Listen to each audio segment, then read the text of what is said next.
you're looking at anywhere from 6 to 9 trillion.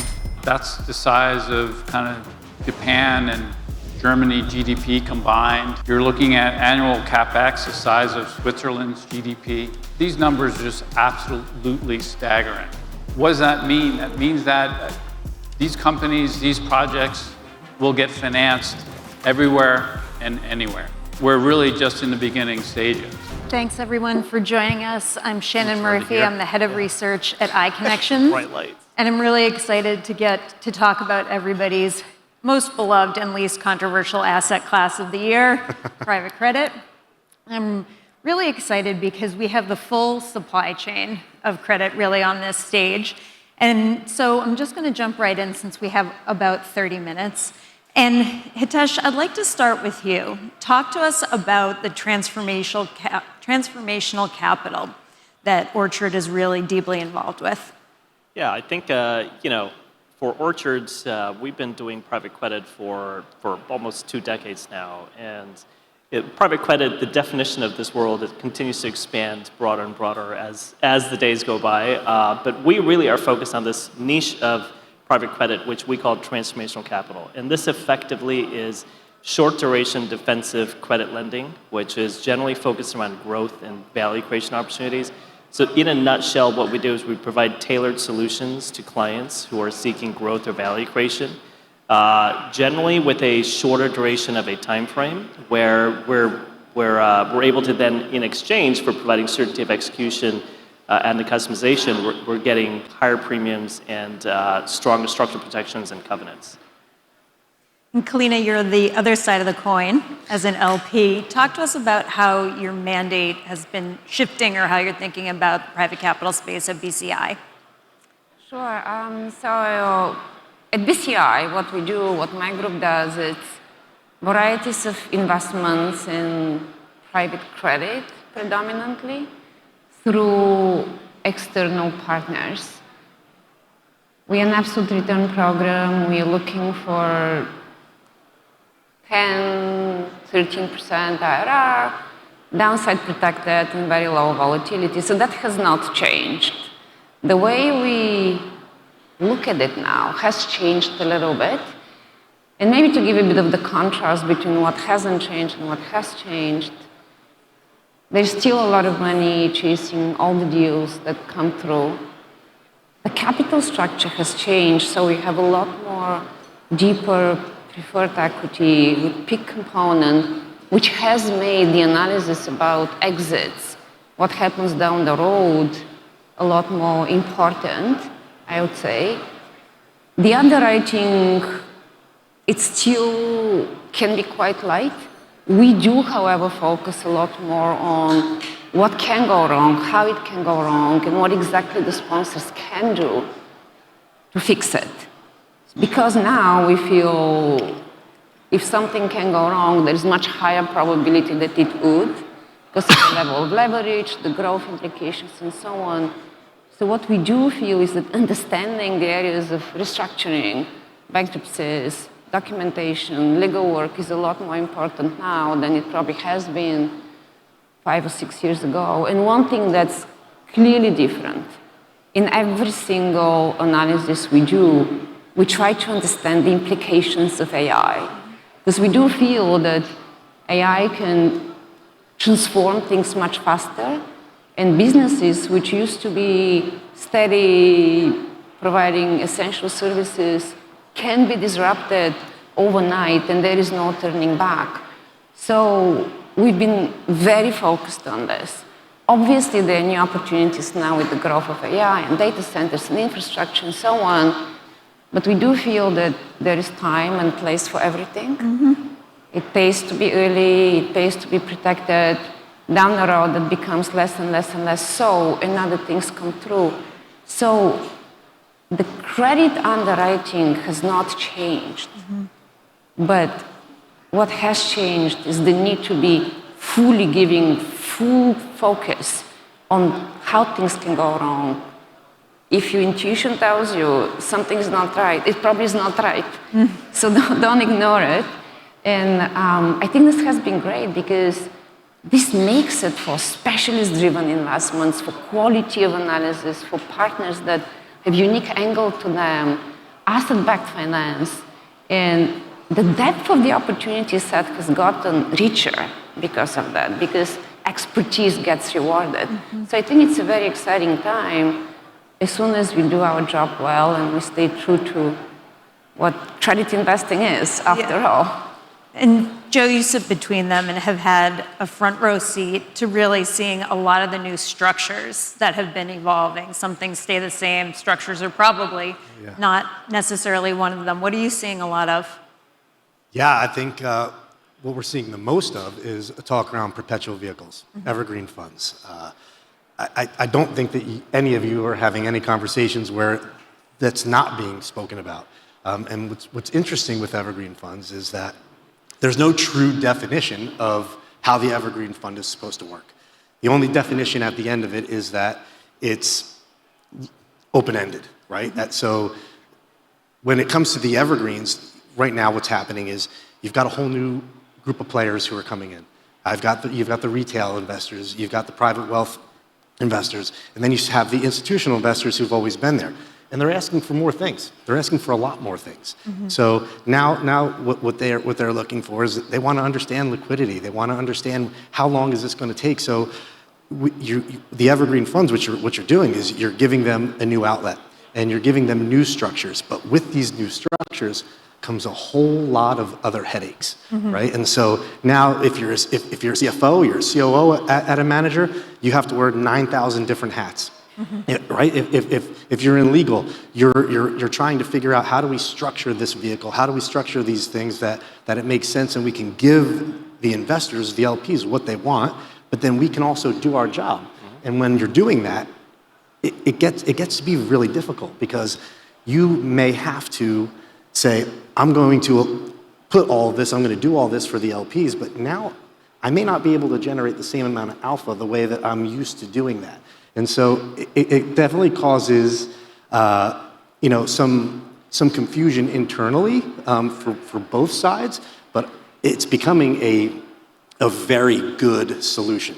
And I think that the one thing that happens from both sides is that there has to be an investment, specifically on the manager. There's got to be an investment in the outsourcing or understanding the technology or doing something because, just as you said, it's got to be fast. You have to be able to give solutions. You have to be able to give transparency. These are all things that really, really matter. Greg, I want to shift a little bit to digital infrastructure. You sit on a very large pool of capital, and it's an enormous topic right now. It's also very difficult to clarify hype from actual very solid investing opportunities. Can you tell us how you approach that and really kind of sifting through some of the noise? Yeah, so we're in the very early stages. The quantum of this debt raise, this CapEx spend is something that we haven't seen. To put that in context, you're looking at anywhere from 6 to 9 trillion. That's the size of kind of Japan and Germany GDP combined. You're looking at annual CapEx the size of Switzerland's GDP. These numbers are just absolutely staggering. What does that mean? That means that these companies, these projects will get financed everywhere and anywhere. And we're really just in the beginning stages. So I think of it very much as a kind of a play of sorts where you have a beginning, middle, and end, and we're just in the beginning. And I think for those who are quote unquote rushing in, it's not going to end well, just because there's so much debt coming through. But to me, the real opportunity is kind of evaluating how these projects are being financed, how these companies are financing across these different vectors. Private credit is this catch-all term, of course, but we're really seeing the opportunities on the ABF side. So this is where these data centers are being financed through these SPVs, these off-balance sheet types of transactions that are actually coming much cheaper than unsecured debt, which makes 0 sense to me. And it's just going to keep coming and coming. So you have to finance the data center, you have to finance the chips and the racks. That's just repeats, rinse and repeat. So this is a cycle that's not going to end. It's not a normal cycle. And if there's any kind of testament to it not being a normal credit cycle, look at kind of the Google equity raise. Ordinarily, that'd be like, woohoo, great. You know, there's more equity in the market, less risky. But what that really means is they're going to issue even more debt to finance their endeavors. So this is not a leverage problem. This is a quantum problem. And I think sitting, in a space where you can traffic across these different vectors allows you an opportunity that I've not seen in my career or experience. So it's possibly the most exciting thing, that I've seen in my lifetime. And Hitesh, a lot of your clients are banks that have very high standards, obviously, but also pretty specific bespoke needs. Can you talk about some of the ways that Orchard's really addressing that market and that opportunity set? Yeah, I think one of the key premises that Orchard has is bank partnership and providing solutions to banks who have capital constraints. I think a lot of our strategies are premised off of the fact that we are providing a risk capital solution to banks. And it's a good question because this is becoming more and more relevant as we go through the next 10 years even, as Greg mentioned. There's huge capital needs across very specific sectors, and banks are trying to be relevant within these areas to their clients and continue to lend, but they are hitting up against capacity constraints, limit constraints. They are, at the end of the day, regulated. And so for us, providing solutions to banks where they're able to alleviate some of this exposure and continue to be relevant to their clients is really important. I mean, digital infrastructure is one area where we are seeing a lot of inbounds where we're either being approached by portfolios of data centers or even one-off, more concentrated pools where banks are looking to alleviate exposure. Similarly, on the GPU side, we've been approached where banks are looking to do something more programmatic. This is something new. I mean, SRTs have been in the market for a while, but having more programmatic structures where banks are able to continuously fund into these structures and continuously deploy into their client base is also growing. So we're seeing that as a big part of our business. When I mentioned transformational capital, this is also in partnership with banks. The loans that we do, because they're more customized and tailored, do attract a bit more of a risk-weighted asset charge. And so the banks do look to partner with funds like ours to alleviate some of the exposure. So it comes from a variety of different areas. Each bank will have a different need depending on its own risk weights, its own criteria, its own positioning in the markets. And so, catering to that, I think, creates a lot of opportunity set. But as Greg mentioned, it's not a leverage issue. It is actually a quantum issue. And we're seeing huge growth in areas such as digital, such as GPUs. Infrastructure lending is something we do as well, and there's trillions of needs going forward. So I think one of the fundamental questions you had asked is, this is the reset, right? And what do we expect going forward? And the past 10 years, we've seen a very good run, I would say, in private credit, where rates were very low and defaults are very low.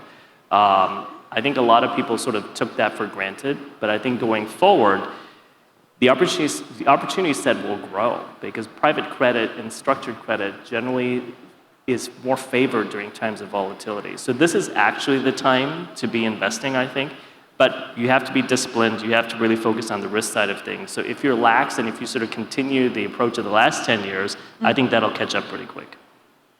So Kalina, this is the time to be investing for Hitesh. Greg is as excited as he's been in his career about some of the trends. What are you particularly constructive on at BCI? I can speak for my group. BCI is a very large organization. Yes. But the way we build the business around is you first build your core business, core exposure to lending in Europe and US. What we do find today is now is the time to look for specialist-driven opportunities.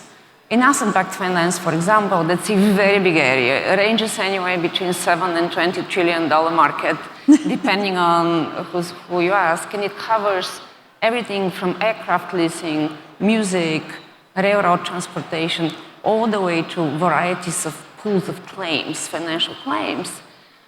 And that's an area where we find quite exciting because often you have a specialist firm, for example, servicing mortgages, which is entirely execution-driven alpha and comes with big moat, with regulation, with presence, with an edge which is very hard to compete away.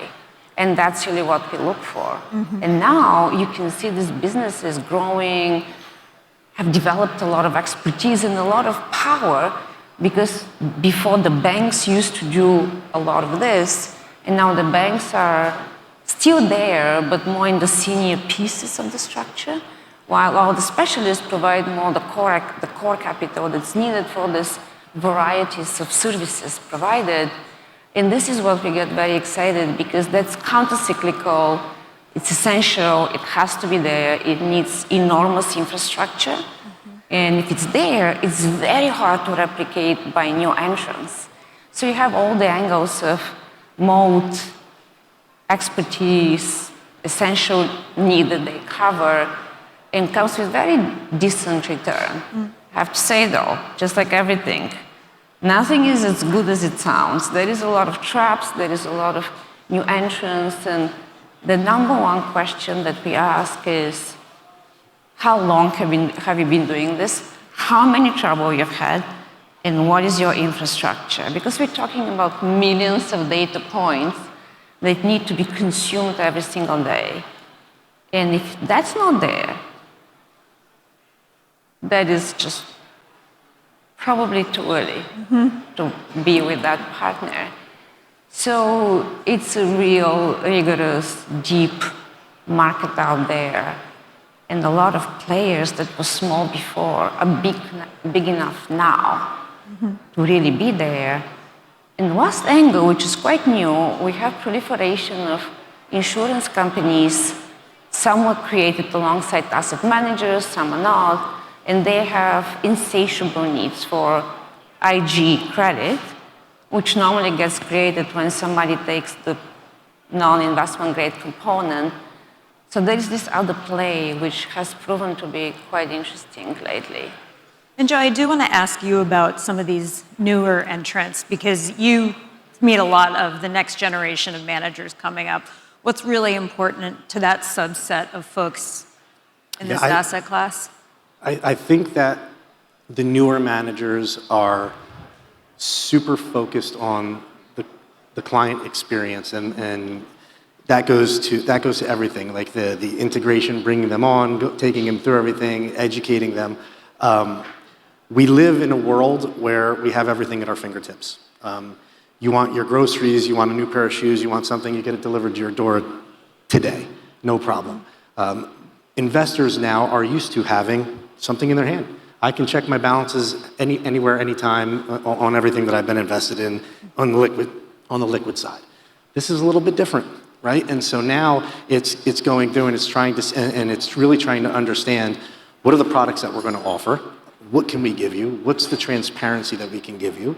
What is the vehicles that we can give you? But they are investing early on in making sure that onboarding experience, that client that investor experience is a positive one. Because then clearly you have to have returns, right? But if that experience is positive, it continues and it comes again. And I think that's where these new managers are really, they're seeing it early on, and they're investing in the technology, they're investing in the right human capital, the right people to be doing this, and that's how they're making sure that they're able to attract. Because look, right now on the LP side, selectivity is there.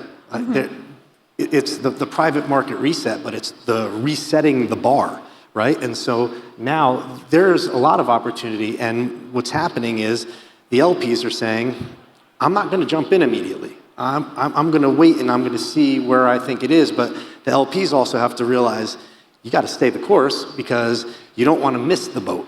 And so this is where there's a lot of selectivity, and there's these new structures that are being offered out there, and so you have to find that right balance and that right blend and be able to hit the mark.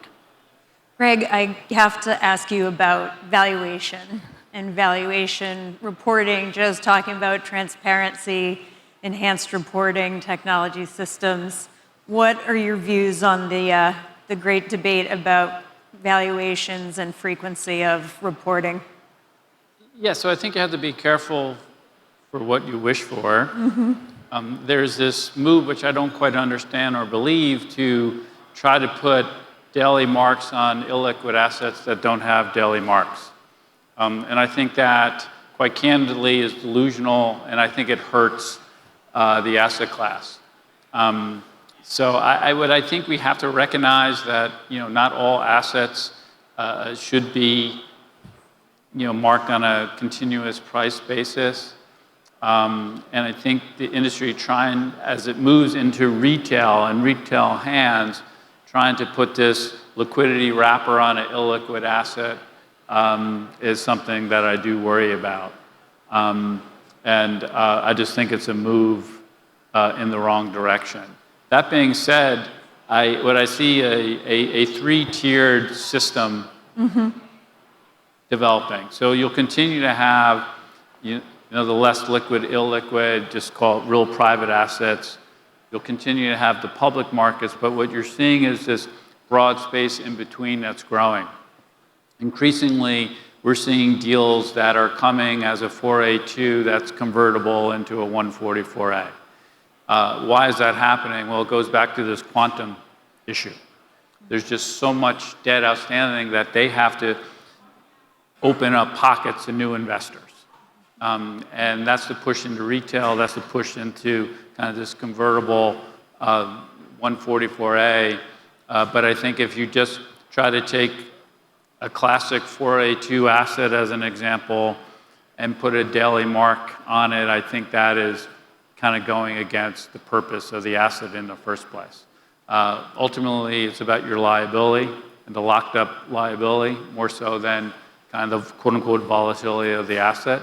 So I think we're in this kind of dangerous place right now as we're trying to put forth this prescriptive policy, which I think goes against what we're trying to achieve. Joe, I'll ask your opinion as somebody in the front lines of having to deal with valuation requests on a probably more frequent than you'd like basis. Yeah, and it's funny because we talked about this and we're on the same page. I think that valuation, when you're talking about the valuation and you're talking about whether it's monthly, quarterly, weekly, we'll take daily out of it. The valuation is only going to work if it's right. These are investments that you can't put a daily valuation on. And you have to be able to ensure that when this valuation occurs, that it's at a time that, sorry, for the LPs, for the investors, they have to be able to trust that these are right. Because right now, more than anything, they want transparency. But we have to have a balance here on how much transparency that you give, because if you give bad information, then you lose the trust, and then you lose that investor base, and then that doesn't allow you to do what you do best, which is generate alpha, right? So we have to find a balance here, and we have to, I think it's coming. I don't know really exactly what it's going to be. I think we'll get it within, I would say, the next 12 months, maybe less, but you do see that there's that push for the daily, and I think that there will be a push back against that because we have to make sure that we're able to properly give that information. And where are you going to get the information, right? Greg, are you going to have someone in your house that's going to say, hey, these are my daily marks? It's not going to work. Yeah, right? It's false precision personified. Exactly. Right? Mm-hmm.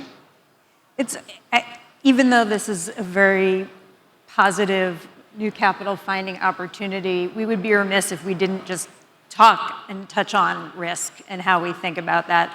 And Hitesh, I'd love to understand, when traditional lenders are pulling back and you look to step into some of those markets, how do you guys really think about, process, and conceptualize what could happen if the liquidity profile in that kind of area shifts?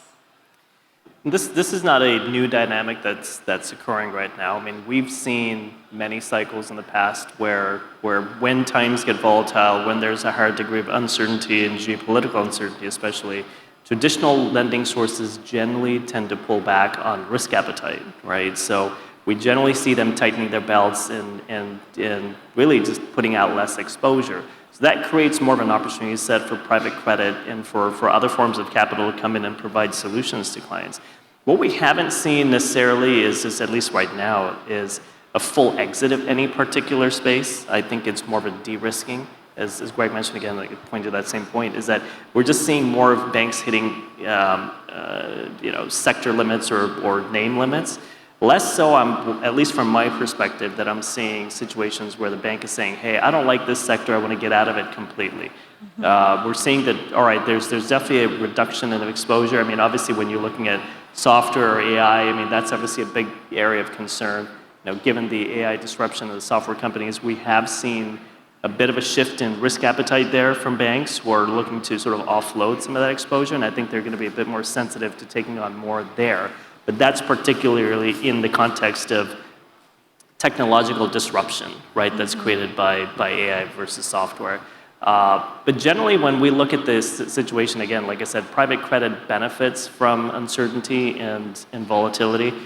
Traditional sources pull back, but it doesn't mean that we're taking incremental risk. I think it allows us to go in and structure deals appropriately and create the right risk-return profile. So I think there's a delineation there in my mind.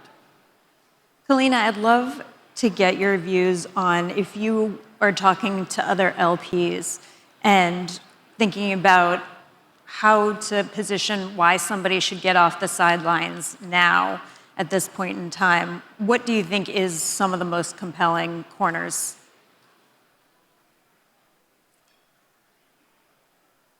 Why would somebody go in? Why now? Why private credit now when every headline is probably giving them a headache about the asset class? Well, I think the most important thing is not to focus on the headlines that much, but what they really say. So the headlines are really very negative about particular part of private credit, which is the connection between private credit and maybe faster moving retail flows. And that perhaps asset liability mismatch, it's a little bit difficult to handle at times when valuations are getting stretched and other things come to fruition. But when you look deeper into private credit, it does offer varieties of diversifying, protected cash flow streams, which is ultimately what a lot of us and our peers are looking for. That's what we need to deliver on our promises to our clients. But again, this boils down to having the right team to truly understand the risks, to your point earlier, because if you come in at stretched valuations, very large leverage, you have to think down the road the likelihood of extending, prolonging the life, having to go to troubles, having to put more money is just very, very, very high. It truly is a probabilistic evaluation of what can go wrong, where is my valuation? And so it truly is a time when the space has grown to a point when a lot of opportunities are coming investable. 5 years ago, a lot of these opportunities would not be investable. They were way too small. Now they're big. Now there is capacity. Now there's a lot more to do. And there is great partners you can partner. The expertise in terms of valuation structuring is getting a lot better. The legal firms are getting better. So overall, like any space, when you have so much growth, there is a lot of capacity and opportunities that come through. So it's really exciting for the right people, the right time. We do a lot of co-investing, which does mean a lot of hours and nights and so on. So you got to be ready for this as well. But it's never a dull day. And Greg, if we're sitting on the stage 5 years from now, what do you think we'll have looked back on that some folks will have missed or gotten wrong? I think we'll look back on and realize that credit is credit, whether it's wrapped in a private or public form. I think the industry may have lost its way and thinking that they cracked the code when in fact it's really about credit. I also think the realm that we're in is likely to continue. So I think we're in the very early stages. I think this is a long drawn out normal cycle. But I think what we'll see is just a better disclosure, better understanding, better decision making across the spectrum of credit instead of being so siloed and making asset allocations in a siloed manner. I like ending on 3 betters in a row, so thank you for that optimism. Thanks to all 4 of you for joining me today. Thanks to all of you for joining us and being here during a very busy time of year.